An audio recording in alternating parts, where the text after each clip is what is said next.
Good afternoon mga ka-sniper. So ayan mga ka-sniper, sama natin si Brother Moxo. Magte-test tayo ng bago nating unit, yung aking CO2 hammer type tactical model. So let's go. Ayan si Mox. Una ka bro.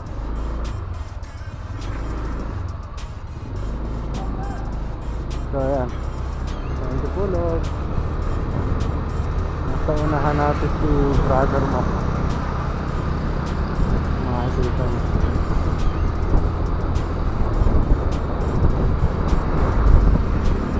So kasama niya si Sniper Snipey, ang kanyang motor. So magandang hapon sa inyo mga ka-sniper. So this is it, ang pagbabalik ng ating rifle brand. Dahil ilang buwan, hindi lang linggo, hindi lang araw na nag-uulan eh. So ayan, ngayon thank you Lord. Pero umulan kanina, sa awa naman ng Diyos, uminit ngayong hapon, kaya sabi ko tuloy tayo. So, papunta tayo sa farm mga solid sniper. So ayan si Brother Mox, ang aking solid sniper talaga. At si Brother Dex. So mamaya magsa-shoutout din tayo sa mga ka-sniper natin. Ano pang pa-shoutout tayo.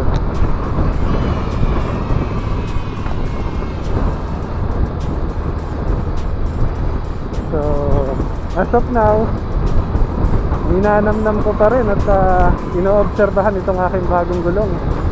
Kung napanood nyo yung ating vlog na ginawa kahapon. Ayan.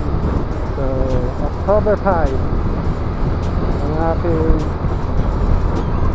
motovlog, pagpapapalit ng gulong para sa aking motor na Scat Sniper.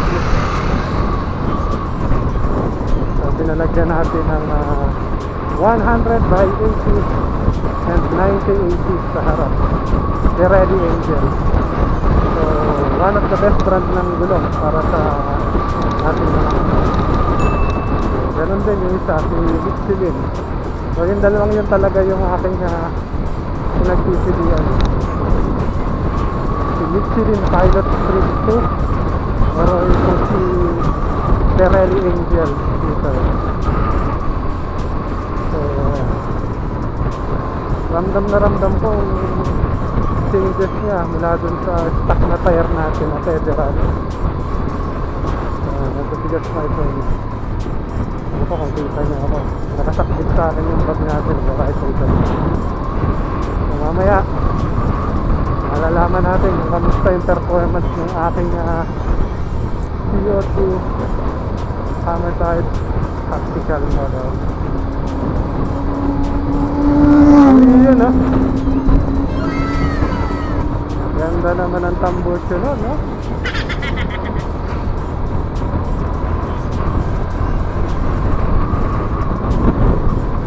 Sounds like music to my ears. So iba yung malapad talaga yung gulong mo sa likod at harap eh. Iba yung pakiramdam. So careful tayo. So may distansya na, pasok tayo.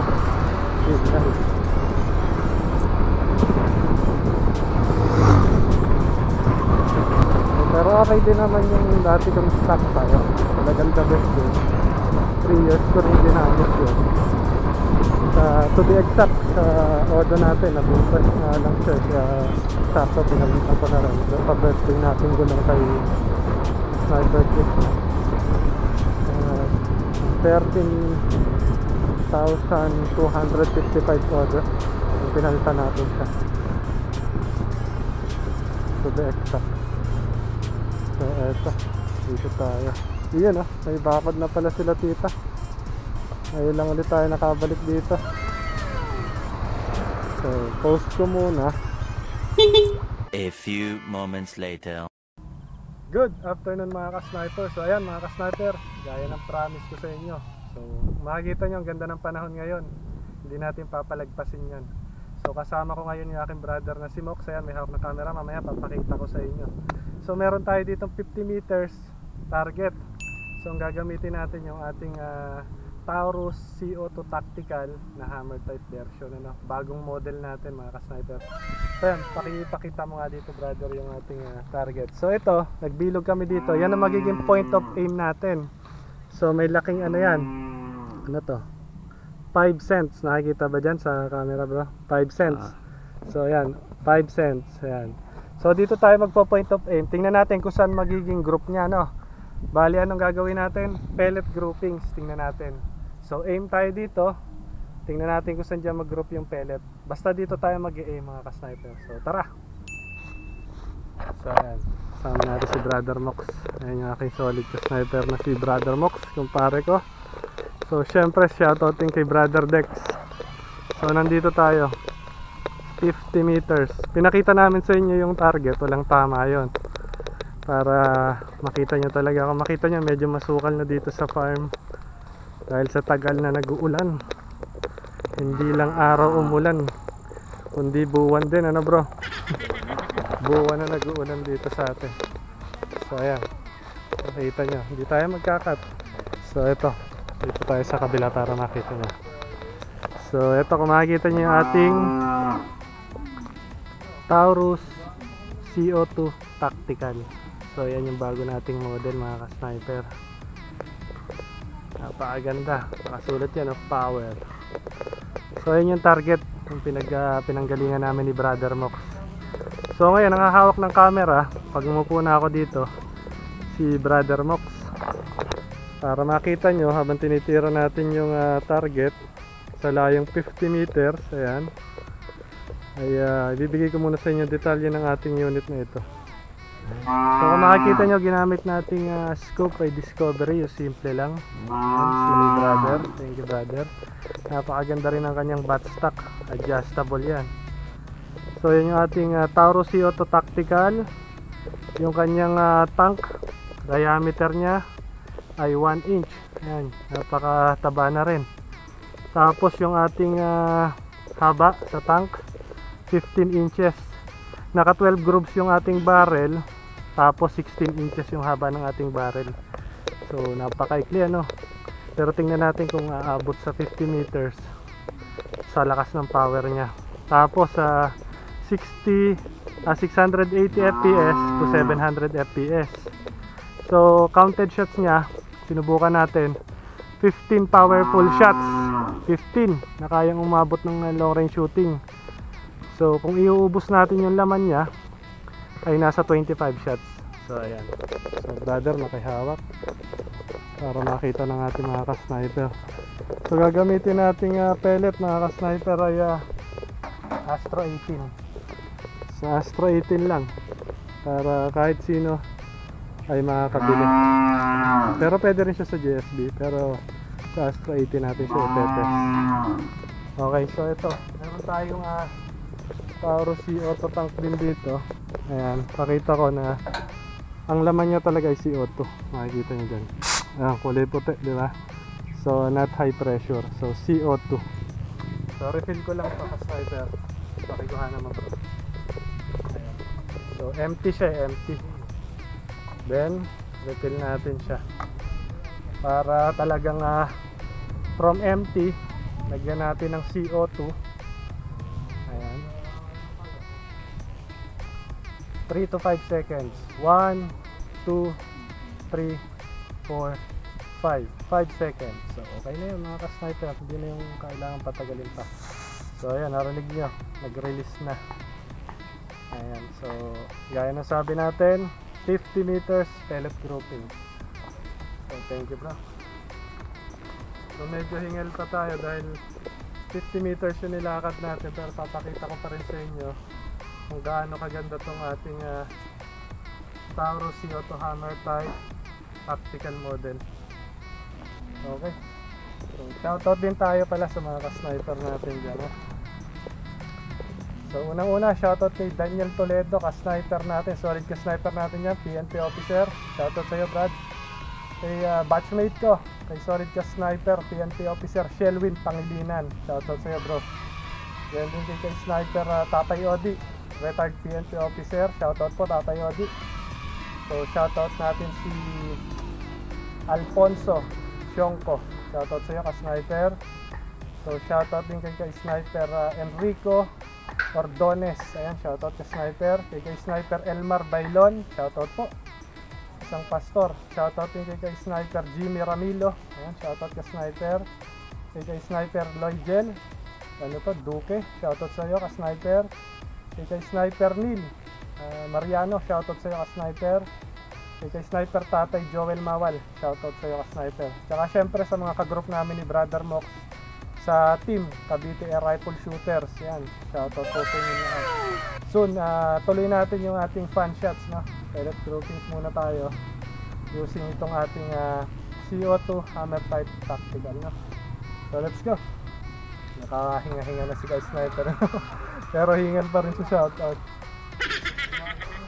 Okay. So pinakita namin walang tama yon.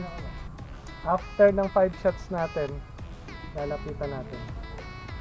So nga pala mga ka-sniper, napakalambot nitong ating trigger para sa ating CO2 Hammer type tactical.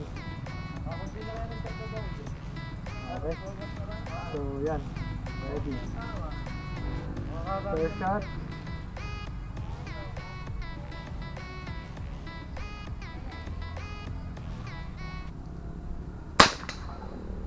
First shot, done.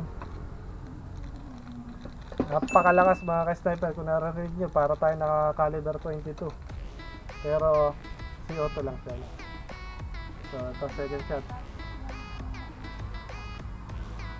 Medyo ano yung bala, maluwag ah. Pero tingnan natin.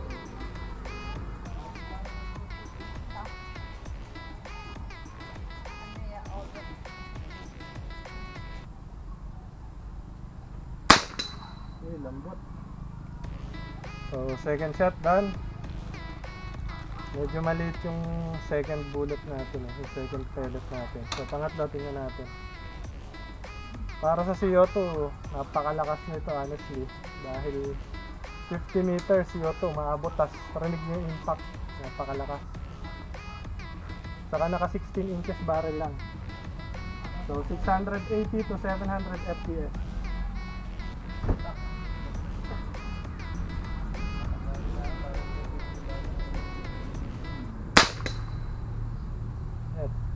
Mahangin pa yan, pakita mo bro yung hangin sa mga dahon.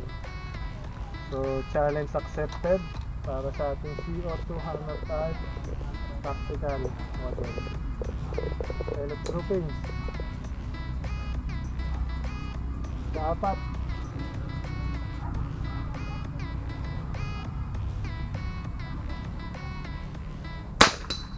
hit. Kung narinig nyo, wala namang mintis. Taging tingan pa doon sa bakal. Sana maganda rin tong pellet na to. So last na bro, diba? Kapit.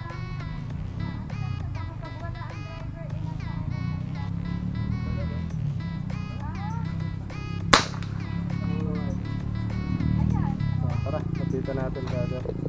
Napita natin yung sa last shot natin. Medyo nakalabit ko agad honestly. Dahil nga sabi ko napakalambot mga ka-sniper. So tara, ayan, si brother makasasama natin. Tingnan natin. Pero sa CO2 the best na yan. Tayo 50 meters na. Oo, diba bro, 15 meters. Sukatin natin. Ayan yung sinasabi ko.